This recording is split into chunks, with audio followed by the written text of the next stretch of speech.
Sveiki visi, mėly moksleiviai.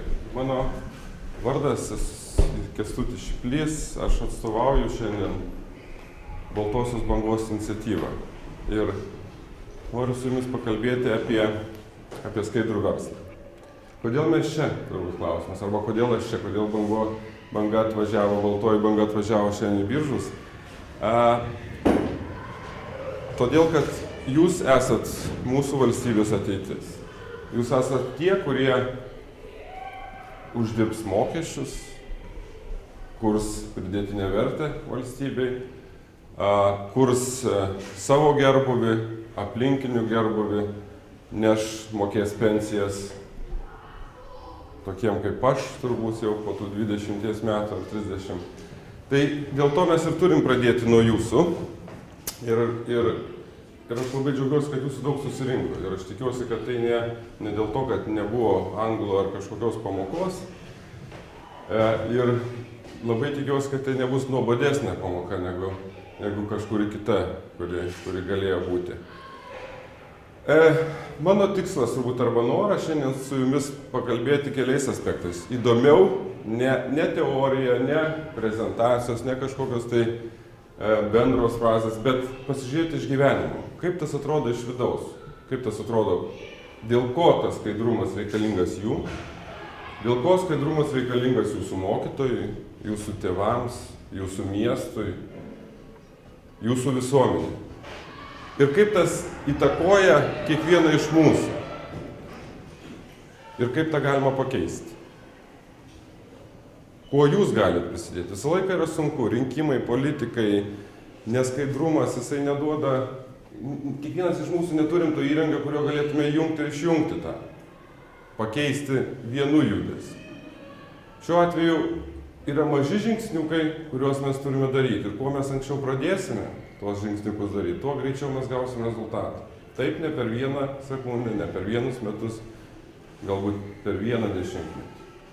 Ir nuo jūsų viskas turi prasidėti, nes mes, kita karta, jinai jau turėjo galimybės pajusti tos blogos įtakos ir ją pakeisti. Pačiam pasikeisti reikia galbūt ir daug valios pastangų, o galbūt labiau daugiau noro. O jūs šiandien turit galimybę pradėti nuo balto lapo. Taip kaip norėtųsi turbūt mums, kiekvienam iš mūsų. Paprasti lankstinukai, aš noriu, kad pasidalintumėte. Tiesiog, informacija tokia bazinė pasiūskit visiems, kuri duos tą supratimą, ką baltoji banga veikia. Dar viena mintis. Baltoji banga, mano noras papasakoti, kas tai yra. Toliau noras pasakyti, kaip mūsų kompanija, kurią aš atstovauju, irgi mato tą skaidrumą ir kaip mūsų kompanija irgi įtakoja mūsų rezultatus, mūsų kuriamą pridėtinę vertę, mūsų duodamą rezultatą Lietuvos Respublikai arba žmonėms. Tas irgi labai svarbu ir tai yra turbūt galbūt jums sunkiausia suprantama arba mažiausia pažįstama vieta, dėl to aš irgi noriu labai paliesti tam, kad jūs pasižiūrėtumėt ir iš kito kampo, iš to kampo, kurį mato verslas, kurį mato verslo atstovai. Tai pradedam nuo Baltosios bangos iniciatyvą, sakykime, turbūt mano požiūriu pati svarbiausia iniciatyva šiandieną, kuri gali duoti puikius rezultatus mūsų socialiniai valstybės gerovei. Jeigu prie šitos iniciatyvos būtų prisijungę šiandien ne 53 įmonės, tik 53 įmonės yra, o 10 530, aš manau, mes turėtume mažiau klausimų apie tos standartinius klausimus, pensijos, mokytojų atlyginimai, gydymo įstaigos, gydymo paslaugos ir taip toliau ir taip toliau. Visi socialiniai aspektai tikrai nebūtų šitaip aktualūs. Kas yra baltoji banga? Baltoji banga iniciatyva, kuri sako, mes turim taisyklės, mes turime kodeksą, kuriuo vadovaujamės savo versle. Lygiai taip pat yra ir dalis taisyklių arba tų nuostatų, kurios galioja ir kiekvienam asmeniui. Nepirk kontrabandinės prekės, nemokėk kyšio, būk proaktyvus ir stenkis informuoti ir užkardyti tą neskaidrų veiksmą ar judesi. Tai yra kiekvienam iš mūsų, tiek verslui, tiek ir žmogui. Ką reiškia nepirkti kontrabandinės cigaretės ar kitos kontrabandinės prekės, turbūt aišku. Jo? Tai yra nesumokėti mokesčiai valstybei, pirma įtaka į mokytojo atlyginimą, socialinį gerbūvį ir taip toliau, ir taip toliau. Kitas aspektas, kuris irgi pabrėžiamas mūsų iniciatyvos, yra nelegalus darbas ir atlyginimai vokeliai. Čia jau spektras yra didesnis. Šitas spektras paliečia ir jūs, ir darbuotojus, ir tuos, kurie dirba toje įmonėje. Tu negauni atlyginimo, tu negauni socialinio draudimo, tu negauni savo pensijos būsimos, tu negauni turėti išmokų, jeigu tavo nedarbingumas dėl kažkokių priežasčių atsitinka. Žmogus iš tiesų sutikdamas gauti atlyginimo vokelį, jisai labiau kenkia savo negu taip kenkia valstybė, bet ir labai kenkia savo. Ir tai yra labai svarbu jum, kurie ateis po 2, 3, 5 metų, jo, priklausomai nuo jūsų sekančių žingsnių ateis į darbingą tą rinką. Jūs turite irgi galvoti apie save ir nesutikti su darbdaviais, kurie jum liktai ir pailučių siūlys tokius metodus. Lygiai taip pat yra mums svarbu ir jums svarbu, kad skaidrus verslas, didelis verslas, kurį turbūt atstovauja ir mūsų kompanija, atneštų didesnius mokesčius į Lietuvos biudžetą. Ką reiškia verslui būti skaidriam? Tai reiškia turėti galimybę veikti šitoj valstybėje. Prie tam tikrų sąlygų, prie tam tikrų sukurtų, dirbtinų, vadinkim, korupcinių ar sudėtingų sąlygų, verslas kartais iš viso negali veikti šičia. Mes kaip didelė tarptautinė kompanija kartais pastebim tokių momentų, kurie sukelia mums didelės dvejonės, ar mes iš vis šitoj Lietuvoje norėtume dirbti.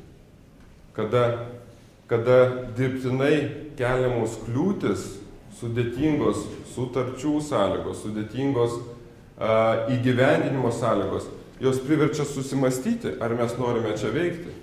O ką tai reiškia? Tai reiškia, mes netenkame naujausių technologijų.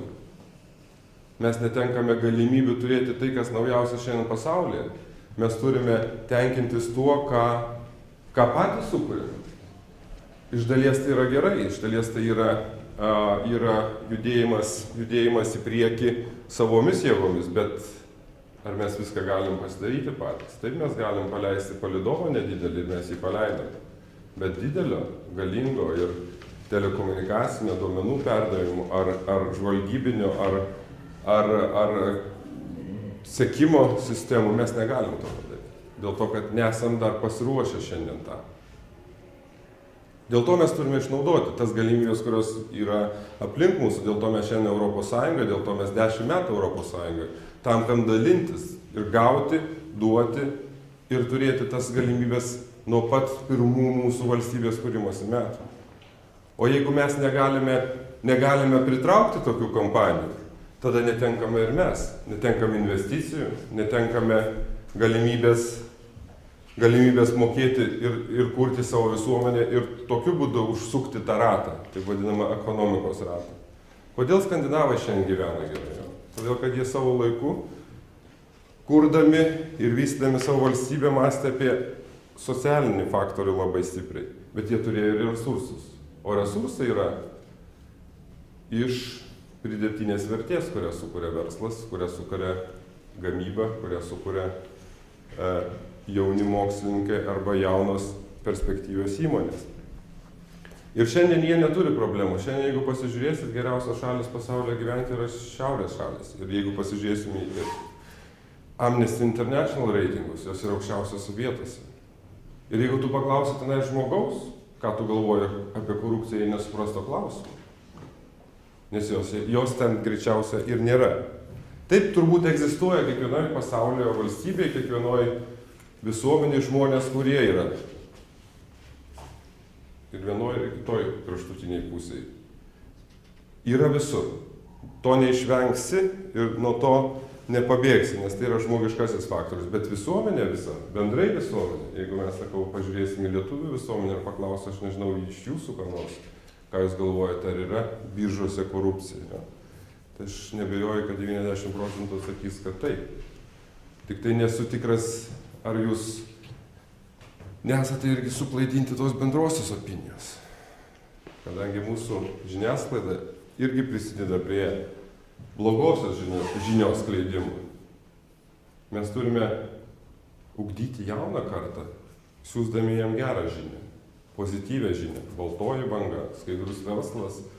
Aš kaip pavyzdį, nebūtinai baltoji banga, yra puikių kitų iniciatyvų, kurios susijusios su jaunimo verslumo skatinimu, su idėjų įgyvendinimu, su teikimu galimybę vystyti savo idėjas. Tai yra puikios iniciatyvos ir jeigu jos būtų girdimos spaudoje, jūsų informacinėje erdvėje, kas yra labai svarbu, tai būtų visiškai kitaip. Jūs jaustumėtės pozityviai ir jūs jau ateitumėte į savo darbingą, etapą gyvenimo, pasiruošę veikti, tikėdami tuo, kad jums yra sukurta ta aplinka. Ir jūs galite joje veikti skaidriai, įgyvendinti savo idėjas, turėti finansavimą, sukurti savo gerbūvį savo šeimai ir taip toliau, kaip mes ir kalbėjome. Visai grandinė, baigiant iki senelių, kuriems po tų 20 metų reikės mokėti pensijas. Tai va, tai ta situacija arba tie visi momentai, kurie šiandien yra spaudoje, taip pat prisideda. Tai mano tikslas vienas ir iš tų buvo atvažiuoti pas jumis ir pasidalinti savo mintimis, galbūt tokio, nesu aš lektorius, nesu aš programos, aš neturiu prezentacijų dar kartą kalbu, aš kalbu iš savo patirties. Tai, ką matau, tai ką girdžiu ir tai su tuo, ką esu susijęs. Ir tie momentai, kuriuos aš noriu dabar pabrėžti, tai yra labai svarbus jums. Žinutė yra jums. Tam, kad jūs jaustumėtės šiandien visiškai kitokioje visuomenėje. Visuomenėje, kuri gali keistis, kuri turi keistis ir kuri pradeda keistis nuo šiandien. Taip, šiek tiek galbūt detalių apie kaip tas įtakoja verslą. Kur tie yra sunkumai. Įgyvendinant savo idėjas, savo projektus, atvežant tas technologijas. Standartinė situacija. Paskelbiamas konkursas, kurio techninės specifikacijos yra paruoštos, nežinau, kiek jums tenka susidurti su tais dalykais, paruoštos pagal tam tikrą gamintoją, pagal tam tikrą sprendimą, kurio galbūt užsakovas nori dėl tam tikrų priežasčių. Kartais priežastys gali būti ir teisingos. Jis nori geriausios technologijos, jis nori panašiausios, bet jie dažniausiai taip nebūna. Ir būna taip, kad jie eina tuo keliu, kuris duoda naudą jiems, bet sukuria arba neduoda naudos niekam daugiau. Paskelbus konkursą, techninės specifikacijos, pasiūlymų pateikimas ir kompanijos, kurios turi galbūt pigesnius, techniškai pranašesnius pasiūlymus, neturi galimybės laimėti dėl to, kad jie netitinka. Neturi galimybės net galbūt ir dalyvauti, nes jie netitinka tų techninių specifikacijų. Kas iš to? Kas iš to jum, kas iš to verslui, kas iš to valstybei? Iš to, kad valstybė sumoka daugiau už prastesnį produktą. Valstybė permoka, reiškia, išlaidos didesnės. valstybė netenka dalies lėšų, kurias galėtų panaudoti kitose srityse, kitose projektuose. Taip? Dalis lėšų nusėda žmonių, kurie suinteresuoti tų kišenės. Reiškia, tie pinigai vėl yra nepanaudojami mokytojų atlyginimo keliui. Pensininkam socialiniai gerybei, turbūt kartosius kiekvieną sykį ir tai yra pagrindiniai momentai. Ir kas iš to toliau jūs negalit galbūt toliau dirbti toje kompanijoje, tarptautinėje kompanijoje, kuri norėtų čia toliau vystyti savo verslą. Jūs prarandate galimybę irgi turėti galimybę pažinti naujausias technologijas, prisidėti prie projektų kūrimo, prisidėti prie savo minčių gyvendinimo. Tai irgi yra labai svarbu. Ir tai yra jūs liečia. Ir jūs liečia tiesiogiai jau šiandien. Aš nežinau, kiek aišku, biržus liečia tie kontrabandiniai dalykai. Būsiu atviras, pats gyvenime nesupirkęs ir nežinau, kaip nusipirkti, bet ir jums turbūt dar per anksti žinoti, kaip nusipirkti, tikiuosi, kad nei vienas iš jūsų nežino, bet tai irgi yra sudėtinga problema. Mes kalbame apie milijardinės lėšas, mes kalba vyriausybė apie milijardo ištraukimą iš šešėlio. Kaip visas šešėlis šiandien skaičiuojamas 30 milijardų. Tai įsivaizduokit, prie mūsų valstybės biudžeto pridėkim 30 milijardų. Tai yra 20%, daugiau negu 20%. 20% pakeliam atlyginimus ir daugiau net galim pakelti, nes socialiniam reikmėm iš tos sumos galima būtų naudoti daug didesnę sumą. Mes pakeliam mokytojam, pensininkam padedam išgyventi ir oriai gyventi. Mes investuojame į naujosius verslo centrus, jum kuriam erdves, infrastruktūrą, darbo vietas. Jum kuriam universiteto bazės. Mes kalbam apie tai, kad šiandien universitetai paruošia daug žmonių arba išleidžia daug diplomuotų specialistų, kas ir jūsų jau laukia neužilgo. Bet dėja, jie išleidžia tik tai su popieriu turinti žmogus. Jie neišleidžia žmogaus, kuris turi žinių. O kodėl jie neišleidžia? Todėl, kad jie neturi bazės. Kodėl jie neturi bazės? Jie neturi pinigų. 30 milijardų, 20% Lietuvos biudžetą mes galėtume investuoti ten. Ir nereikėtų jums išvažiuoti mokintis į užsienį, turėti galimybę paruošti save atitinkamai savo gyvenimo kūrimui. Tai viskas susiveda. Ir kiekvienas tas momentas, kurį mes bepaliestume, skaidrus verslas, jis paliečia tiesiogiai jūs. Pradedant nuo jūs. Ir aš akcentuoju jūs vien tik tai dėl to, kad tai yra susijęs su jumis. Jūs turite startuoti, jūs turite pradėti tą naują baltą lapą.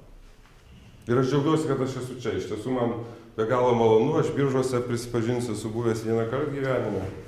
Šiek tiek vyresnis, porą metų negu jūs esat dabar. Jo? Tai buvo mano irgi pirmos dienos universitete, tai yra pirmi metai. Ir aš buvau atvažiavęs vasarą su darbinga iniciatyva, su darbo. Dar jūs nebuvote gimę turbūt nei vienas iš tų laikų. Tai va, su darbas mano tais laikais buvo irgi 91 metai, tai yra aušra nepriklausomybės ir vyko tokie vasariniai renginiai, taip vadinami pop show, kai važiavo Džordana, Butkutė, Rondo, Janavičius, amžinatelis ir kiti tokie garsus mūsų laikų muzikantai. Ir aš su jais buvau čia atvykęs į tos Biržus ir kai sužinojau, kada skaidrioji banga, reiškia baltoji banga, skaidrioji mes angliškai Clearway vadinam, tai jinai yra pakvietė ir suteikė galimybę, aš labai apsidžiaugiu, nesvarbu, kad tai toli nuo Vilniaus, bet tai ne tame esmė. Svarbu man buvo būti čia ir aš norėjau pasižiūrėti, išgirsti, pamatyti, pajausti, ką šitam krašte žmonės, jaunimas galvoja, ką mąsto ir pabūti su jumis tą akimirką, tas kelias minutės tam, kad pasidalinti savo mintimis apie šitos mūsų svarbius mūsų valstybė ir jum ir mums kiekvienam klausimui. Tai aš turbūt galbūt iš esmės tą žinutę, pagrindinę žinutę perdaviau. Dabar klausimas jum, ar jūs turit man klausimų kažkokių, tai ar noro pasisakyti, paklausti, pabendrauti, padiskutuoti kažkokiais tai klausimais, kurie jum jau rūpi šiandien arba kurie kilo jum.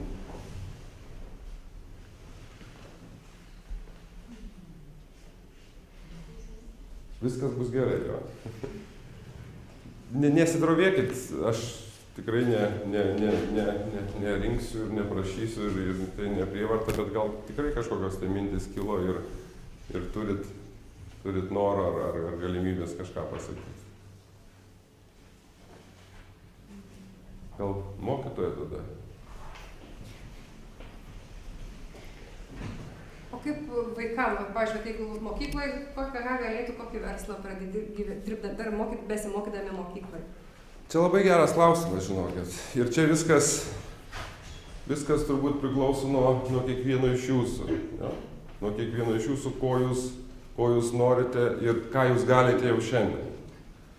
Kaip mes kalbėjome prieš susitikimą trumpai, kad jeigu jaunimas arba jaunas žmogus jau žino šiandien, kuo jisai domisi kompiuteriniai dalykai, reiškia informacinės technologijos, mechanika, elektra, automatika, nežinau, mezgimas irgi labai turbūt svarbi,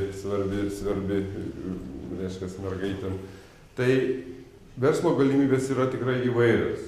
Pradedant nuo to, kad tu gali, yra tie vadinami dabar populiarūs patapo startupai. Jeigu tu turi puikią idėją, puikią mintį, puikų produktą, tu gali pristatyti ir jį parduoti. Parduoti tą produktą ne produktą kaip idėją, netgi produkto neturim, dar gali parduoti idėją, tą idėją gali iš tavęs nupirkti verslininkas pilnumoje, sakydamas, duodu aš tau 10 000 litų ar kažkiek, tai yra puikia idėja, aš ją toliau pats vystysiu.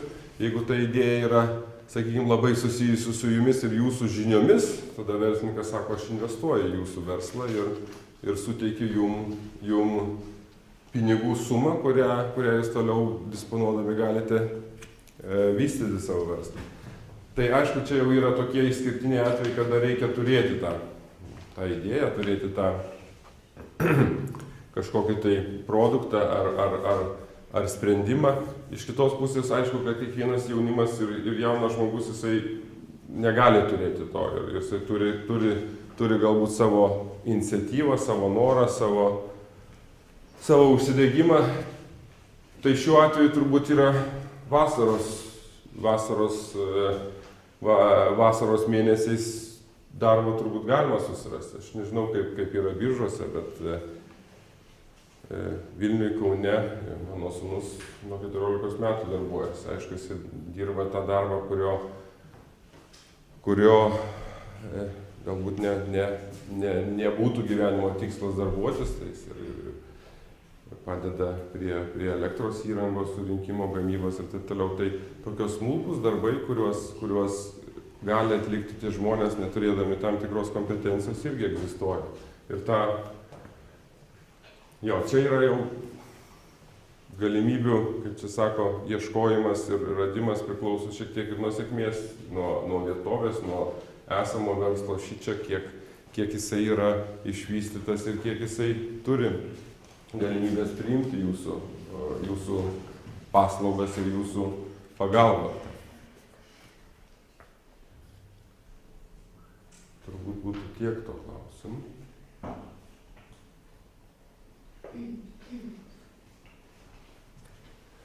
Kas galėtų jauni žmonės prisidėti prie to verslo skaidrumo? Pagrindinė žinutė. Važiuoja tėvelis, mamytė automobiliu, sustabdo policininkas. Sugėdinti, pabarti. Jeigu jūsų tėvelis ar mamytė nori su jais susitarti dėl mažesnių baudų. Tai yra pirmas žingsnis, kuris kiekvienas iš mūsų susiduria ir susidursit, jums jau kitais metais 18, ar šiemet 18 bus, jūs jau turbūt kai kurie ir teisės laikotės. Taip, jums kainuos dvigubai brangiau, bet jūs sugriausit sistemą. 50 milijonų litų skaičiuota sukasi verslas policija. Ir tai yra pinigai, už kuriuos kovoja tas verslas. Taip, tai yra natūralu. Bet mokėtojai tai jūs esate. Nemokėkite. Taip jums kainuos brangiau. Taip jūs turėsite įrašą savo istoriją, bet tai jums bus ir skatinamoji priemonė nedaryti daugiau to. Važiuoti lėčiau, važiuoti saugiai, nemokėti pinigų nei savų, nei kitiems suteikti galimybės iš jūsų paprašyti. Ir tai jau yra pradžia. Nu jau pas daktarą, pas gydytoją, lygiai tas pats. Mes esame visi pratę atsidėkoti gydytojai. Kad jeigu gydytojai tą padėką suprastų lygiai taip pat, tai aš sutikčiau to. Padėka jinai visą laiką, ypatingai tokiose situacijose, jinai reikalinga. Bet mes esame iškreipę tą padėką. Jie į tai žiūri ne kaip į padėką, jie į tai žiūri kaip į natūralų veiksmą. Ir jeigu mes užkardysim tą natūralų veiksmą, mes vėl sugriausim tam tikrą verslą. Taip, gydytojai nuo to nukentės asmeniškai, bet mes sukursim galimybę mąstyti pačiam gydytojui, kaip užsidirbti tos pinigus. Taip, aš sutinku, mokytojai lygiai taip pat jie neturi galimybės gauti kyšių netgi ir turi mažesnius atlyginimus negu gydytojai, bet jie sugeba išgyventi, išlaikyti savo vaikus, išleisti į mokslus, išlaikyti infrastruktūrą, gerbūvį savo, tam, kad oriai gyventi. Jie sugeba, jie dirba, jie ima papildomas pamokas, tai lygiai taip pat ir gydytojas gali tikriausiai. Taip? Gali dirbti papildomai, daugiau. Čia yra likimas. Čia yra likimas. Kiekvienas nuėjom, jūs irgi pasirinksit specialybę. Čia irgi labai svarbi vieta tam, kad pasirenkat pagalvoti apie tai, ne kokią aš popierių gausiu, būsiu vadybininkas, būsiu dar kažkas, bet ką aš veiksiu po to. Ką aš veiksiu po to ir ar aš uždirbsiu, ar tai yra erdvės Lietuvoje, nežinau, pasaulyje, labiau akcentuočiau Lietuvą, ar yra erdvės tam darbui jūsų. Jūsų diplomui ir išsilavinimui, ir jūsų žiniom įgyvendinti. Tai yra labai svarbi vieta. Pagalvoti apie šitą. Kas dar, klausimas aš dar turėjau minčių. Dėl gydytojų. Turiu tokį vieną įdomią patirtį, kas yra Vokietijos gydytojo supratimas, padėka ir sąžiningumas. Vieno mano gero draugo dukrai buvo atlikta operacija Vokietijoje, dėl to, kad Lietuvoje jinai, sakykim taip, dėl tam tikrų priežasčių negalėjo būti atlikta ir sumokėjo nemažą pinigų sumą už tą operaciją. Ir tą sumą jis sumokėjo į priekį, kadangi mes esame lietuviai, galbūt netokie patikimi ir važiavo, atliko operaciją ir po operacijos tas pats veiksmas, aš jam sakiau, tas pats veiksmas yra padėka. Jis nuvažiavo į vietinę parduotuvę, nupirko gražų parkelį, ne vokelį, ačiū Dievui, ir įteikė tam daktarui. Tai daktaras iš pradžių nesuprato, kas tas yra. Ko tu nori, tai yra neįprasta. Ką tai reiškia? Ir jo atsakymas buvo tame, kad aš jau gavau iš tavęs viską. Tu man sumokėjai pinigus. Ir šičia yra, perteklinis dalykas. Aišku, vėliau jisai vis tiek neišsinešė, paliko tą parkelį. Bet čia dar tik tai vienas aspektas. Kitas aspektas sąžiningumo toje istorijoje buvo. Tai yra, didelė suma buvo sumokėta pinigų, virš 100 000 litų už tą operaciją ir tai buvo įskaičiuoti visi įmanomi, sakykime, variantai, kas galėtų atsitikti tą žmogų operacijos metu, sakykime, kraštutinis. Ir grįžus namo, po kurio laiko, jie žadėjo, sakė, mes grąžinsim pinigus tuos, kuriuos nepanaudoja. Tai jie sugrąžino jam apie 80 000. Tai reiškia, operacija realiai kainavo apie 20 000 ir sugrąžino 80 000 atgal į jo sąskaitą, vien tik tai dėl to, kad jis tų pinigų nepanaudoja. Jis nepateikė ataskaitos, jis nesurašė, kiek ten kas kainavo. Jis tiesiog tai buvo pajamos arba suma už atliktą darbą, kurį jisai padarė. Mes turbūt neįsivaizduojam tokios situacijos mūsų Lietuvoje, kada aš įsivaizduoju, jinai yra, jinai egzistuoja, bet mes jos turbūt nematome. Ir vat, jeigu mes pradėsim galvoti irgi lygiai taip pat, kad aš turiu gauti pinigų tiek, kiek aš esu išleidęs savo darbo laiko, savo pridėtinės vertės kūrimo, tiek aš ir turiu gauti. Tai čia vat yra pavyzdžiai, kuriais mes turėtume pradėti vadovautis ir gyventis.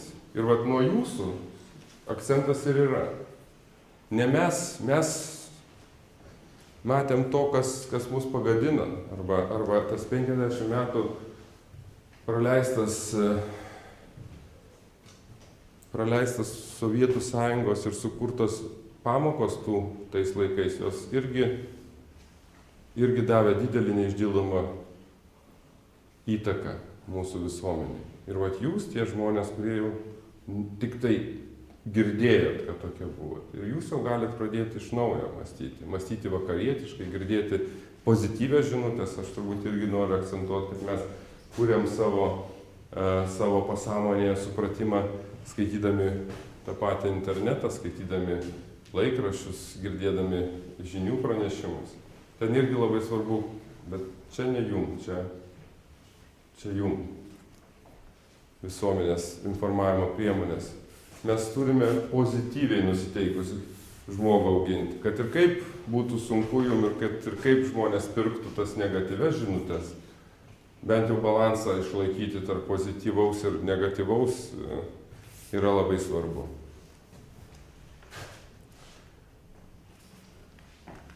Dar tokia mintis, turbūt nežinau, kiek jūs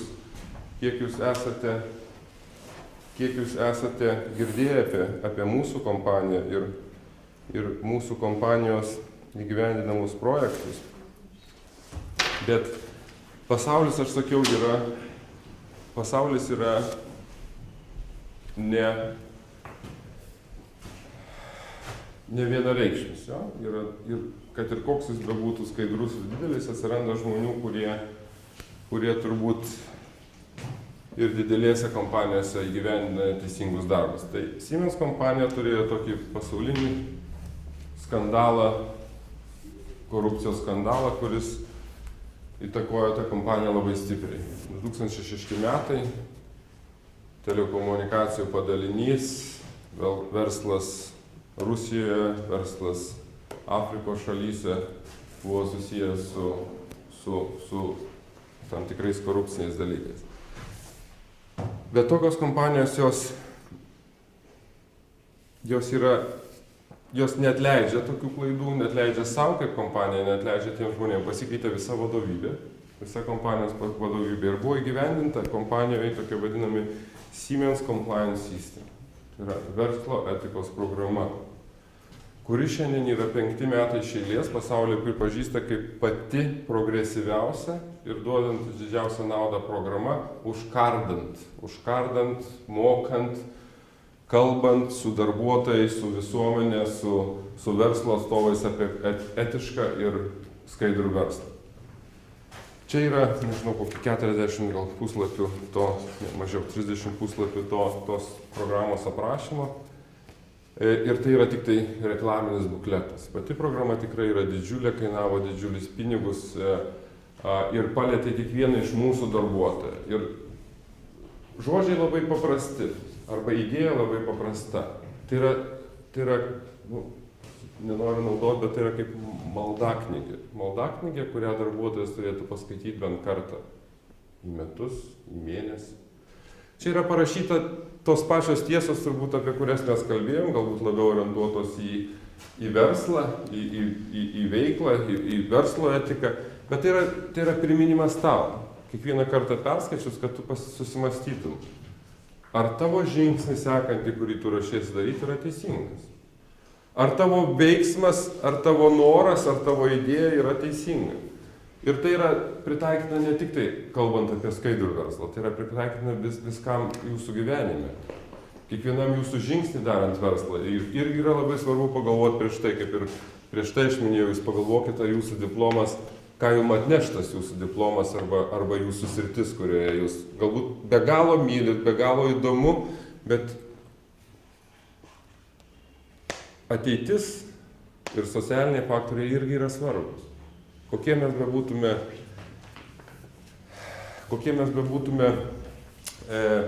nesavanaudžiai, vis tiek jums gyventi reikės, jums šeimos, vaikai, kelionės, pažintis ir taip toliau, tai yra dalis mūsų gyvenimo, kurį mes gavome su nepriklausomybė, kurį mes gavome įstodami į Europos Sąjungą, kurį mes gauname studijuodami mokyklose ir eidami į universitetą ir toliau tęsdami savo karjeras.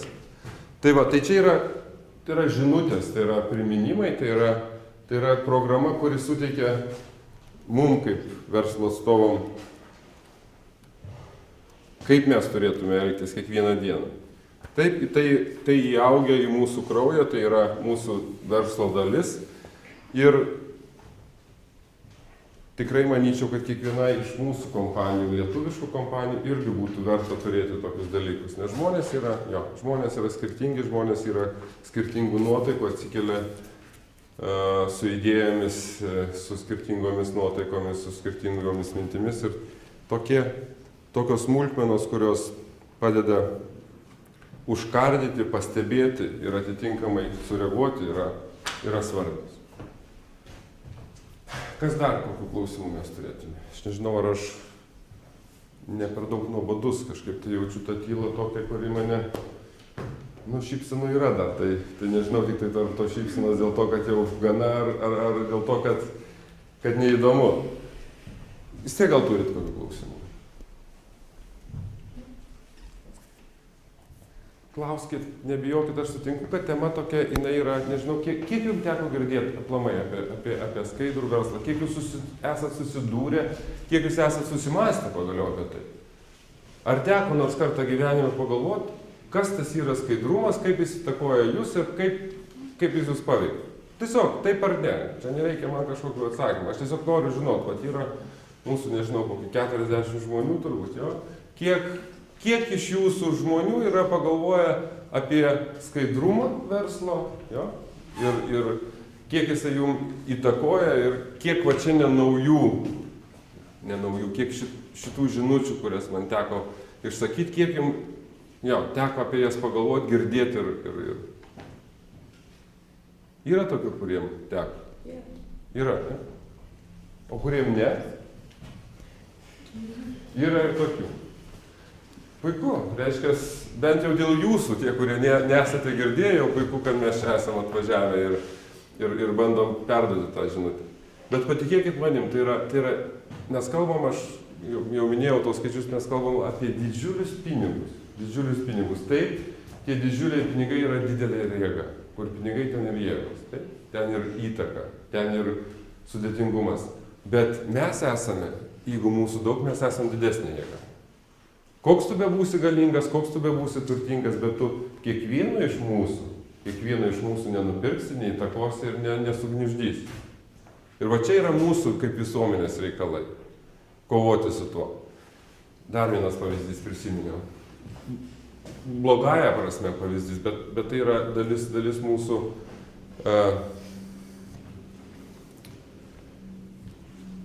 mūsų gyvenimo. Įkalinimo įstaigos, telefoniniai sukčiai. Ja? Didelė problema. Taip, senukus apgauna, išvilioja pinigus. Irgi čia galbūt nelabiau susijęs su šitą žinutę arba šitą istoriją nelabai susijusi su tiesiogiai susijusi su korupcija, bet susijusi su ta sistema, apie kurią aš kalbu. Ja? Ir prieš 10 metų aš pirmą kartą išgirdau, kada ar vidaus reikalų ministras ar kažkas tai pasakė, metai instaliuojame įrangą, užblokuojame nieko, nei vienas skambutis neišeis. Tikrai daugiau galbūt net prieš 10 metų. Po šiai dienai nei viena sistema net nebuvo pradėta instaliuoti. Kodėl? Todėl, kad neatsirado nei vienos įmonės, kuri nori tą daryti. Vėl klausimas, kodėl? Todėl, kad jom pasakė. Nedalyvau. Ir tai yra juodoji pusė mūsų tos jėgos, tos įtakos, tų pinigų, kurie padaro tą įtaką. Ir jeigu būtų atsiradusi ta įmonė, drąsi, kuri nebijotų, čia yra labai sudėtingas tas, nebijotų dėl savo šeimos likimo, nebijotų dėl savo likimo, mes po truputį spręstume tas problemas. Ir tam mes turime būti pasiruošę. Taip aš sakau, tai yra labai drąsu, labai lengva stovėti čia ir kalbėti, aiškinti, pasakoti tokias istorijas, kurios galbūt nebuvo man pačiam padėtos prieš akis ir priimti sprendimą nereikėjo. Bet taip yra.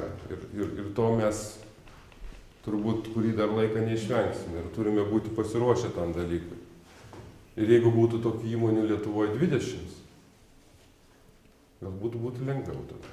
O tam, kad būtų 20 įmonių Lietuvoje, mes turime daryti skaidresnį verslą, leisti jom veikti, leisti vystytis, leisti mokėti mokesčius, leisti priimti darbuotojus, leisti mokėti jiem 3 kartus didesnį negu vidutinė atlygį Lietuvoje. Mokėti skaidriai, mokėti papildomus bonusus, mokėti skatinti sveikatos draudimais, įvairiom priemonėm. O tai yra ką duoda tarptautinės kompanijos. Vėl aš nereklamuoju, vėl aš nesakau,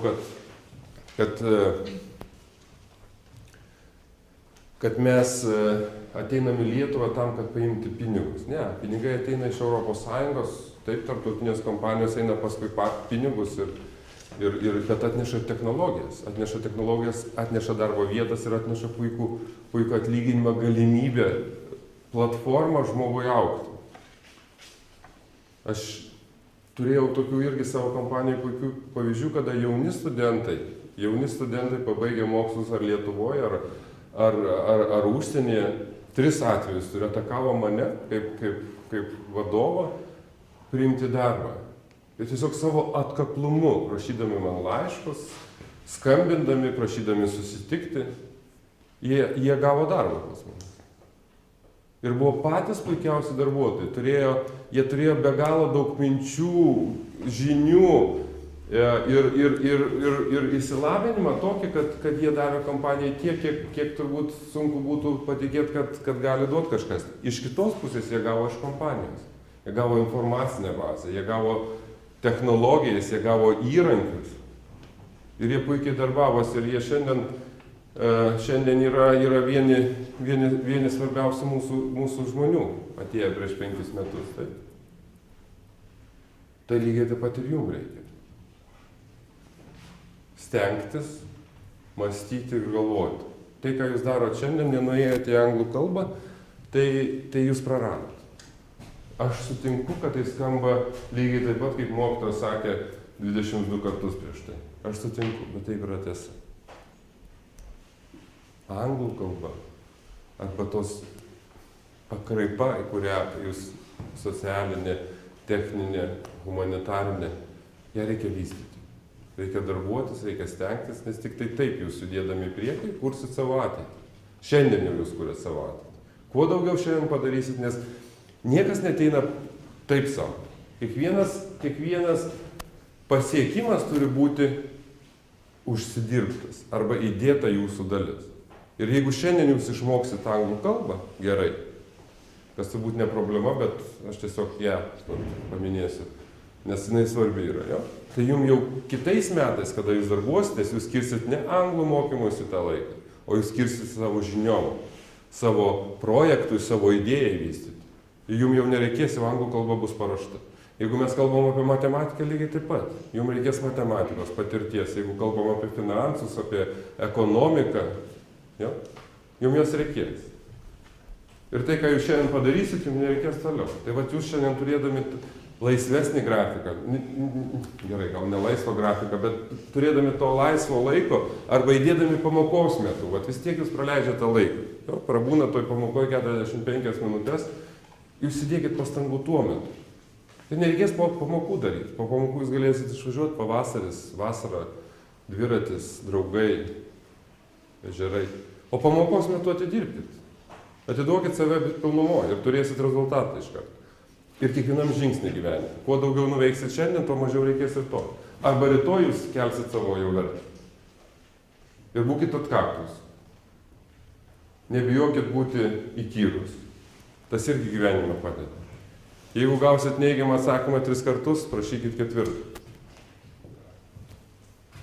Vis tiek iššaus jūsų valanda. Ir kuo jūs būsit atkaklesni, tuo jūs daugiau pasieksit. Nes dalis sėkmės gyvenimo yra taip atsidurti tinkamoje laiku, tinkamoje vietoje. Tai yra labai svarbu. Bet atsidūrus tenais, jūs turit būti pasiruošę.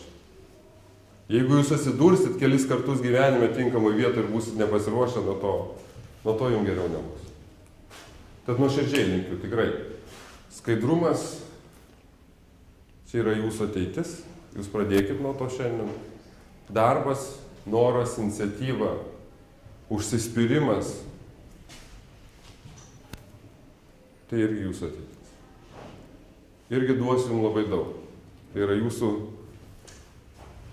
dividendai ateičiai. Dar klausimų dabar aš turėsiu. Nekankinsiu, aš nežinau, kiek mes turim laiko dar. Dar 5 minutės. Tai vis tiek, kokių klausimų gal dar turėsi? O gali padaryti šitą šešėlės gyventojų eurą? Jis sumažės. Labai geras klausimas, ačiū. Jisai sumažės. Kas vyksta dabar nekilnojamo turto rinkoje? Girdit turbūt, ne? Aš nežinau, kiek duomenys. Girdit, jo? Sujudimas didžiulis. Didžiulis, perka visi. Ir kodėl dabar? Atsakymas paprastas. Yra daug pinigų, kuriuos reikės keisti banke ir visi pamatys, kad tu jų turėjai. Taip? Nu, aš turiu prisidėjęs po lovą 2 čemodanus pinigų ir juos dabar po truputį imu ir važiuoju į užsienį, į keliones, leidžiu grynus, nieks nežino, kiek aš išleidžiu, kur aš buvau, ką aš turėjau, viskas yra puiku, gyvenu gerai. Įvedus eurą, juos man reikia iš litų pasikeisti eurus. Ir aš atėjęs į banką, aš turėsiu, mano pavardė bus įrašyta ir mokesčių inspekcija iš karto mato, žiūrėkit, kas įvyko. Taip? Ir juos dabar reikia, ten sako, legalizuoti. Tai vyksta nekilnojamo turto pirkimas ir remontas. Tai yra, pasiėmiau paskolą nedidelį iš banko, sakau, nusipirkau butą už 20 000, sumokėjau likusią dalį grynais, suremontavau grynais, turiu butą, kuris vertas 500 000, o kainavo 100 000 oficialiai. 400 000 legalizuoti. Į tą seka mokesčių inspekcija tikrai nuo to, kaip čia sako, nuo didelių pinigų, mažus pinigus galbūt taip susitvarkys, didelių nesutvarkys ir tai jau yra problema ir tai yra jau galimybė mums turėti skaidresnę situaciją vėliau.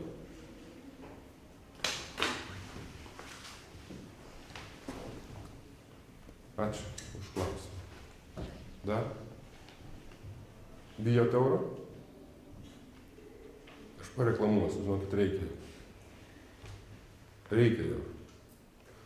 Aš labai daug važinėjau į Latviją. Ir kai važinėdavau į Latviją, tiesiog turim daug projektų, man tenka bent jau savaitę kartą nuvažiuoti ir kai buvo latai, aš niekados latų neturėjau. Niekados neturėdavau latų ir man, kaip čia sako, išgyvendavau, bet visą laiką turėdavau eurų. Nes ir Vokietiją tenka važinėti ir visą laiką stengiasi turėti. Latvija, latai kažkaip tai atvažiuoju kortelę susimokė, bet dabar, kada jie įsivedė eurą, aš be galo gerai jaučiuosi, nes aš turiu eurų, aš galiu eiti, mokėti eurais, aš galiu mokėti kortelę, galiu eurais, galiu užsiparkuoti mašiną, nes turiu. Ir tai yra laisvė man. aš atvažiavęs negalvoju apie tai, ar aš pamiršau ar nepamiršau nusipirkti tos šalies valiutą. Kitas dalykas - verslui pačiam. Jo? Šiandien tokios didelės kompanijos kaip mūsų, jos viena iš tokių rizikų, kurios jos vertina, tai yra valiutų rizika. Valiutų rizika ir nuo to kyla mūsų pasiūlymo kaina. Nes tai yra rizika, kuri yra vertinta pinigais ir mes sakom, ta rizika gali įsigyventi, dėl to mes turime šiandien nusimatyti tam tikrą pinigų sumą, jeigu kažkas atsitiks. Pasiūlymas didėja, reiškia, valstybė moka daugiau. Kodėl mes turėtume? Kodėl mes dėl tokios atrodo smulkmenos turėtume išleisti? Kuo skirsis jum taip nacionalinės valiuta, pasididžiavimas, Vytis, Darius ir Girėnas, Maironis ir didieji mūsų garsieji pasididžiavimai ir žmonės, kurie yra ten, yra svarbu. Aš suprantu, tai yra mūsų kaip šalies, kaip visuomenės, kaip valstybės identitetas. Bet mes visą tai turim nešioti čia širdyje. Mes čia turim nešioti. O toliau susikurti infrastruktūrą, kuri būtų dalis mūsų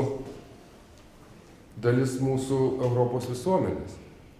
Mes esame Europoje, mes atėjome Europos Sąjungą prieš 10 metų. Nebūtume mes įstoję į Europos Sąjungą, aš nežinau, kur mes būtume šiandien, kaip mus būtų paveikus 2009 metų krizė. Tai yra mano asmeninė nuomonė, aš manau, kad daug kas galbūt sutiktų. Mes tikrai turėtume ne dvigubai, ne 20% sumažinę pensininkam pensijas, mes tikrai būtume ne 15% sumažinę mokytojams atlyginimus. Tikrai būtų kritę daugiau. Bet mes turėjom pakankamai stabilę dar užtikrintą pinigų sumą, kurie ėjo į mūsų ekonomiką, kuri davė galimybę statybininkams uždirbti, mokėti mokesčius, darbuotojams mokėti algas ir taip toliau, ir taip toliau. Va čia yra Europos Sąjunga, va čia yra tas pats ir euras.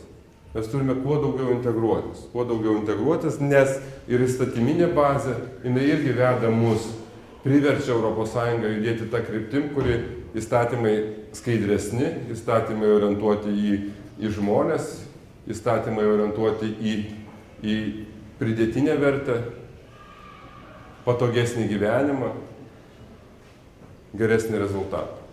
Tai va čia yra euras, Europos Sąjunga ir dėl ko mes ten esame. Saugumas pagaliau. Nežinau, kiek jūs irgi, nesinoriu per daug liesti, kiek jūs suvokėte tą situaciją, kas vyksta šiandien Ukrainoje. Mes, kurie praėjom tą sausio 13 įvykius gyvai, ja, aš manau, kad suvokiam daug labiau. Bet čia yra irgi sudėtinga situacija. Ir mes esame Europos Sąjungos, mes esame NATO nariai ir tai mums padeda.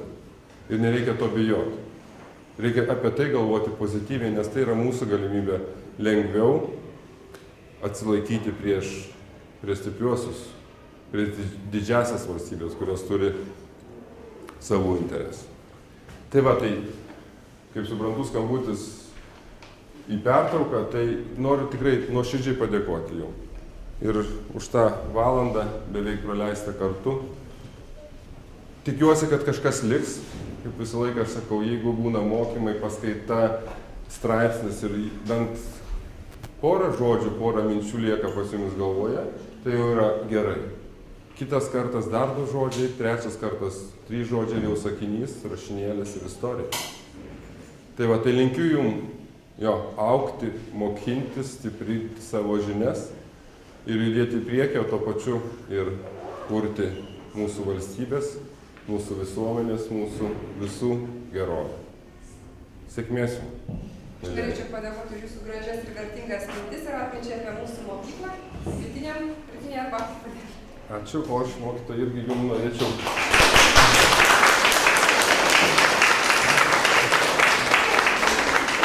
Nemanau, kad į darbą jūs turėtumėte eiti, bet kažkur tai, kažkada, tai kažkaip tai vis tiek galbūt išnaudosit šitą.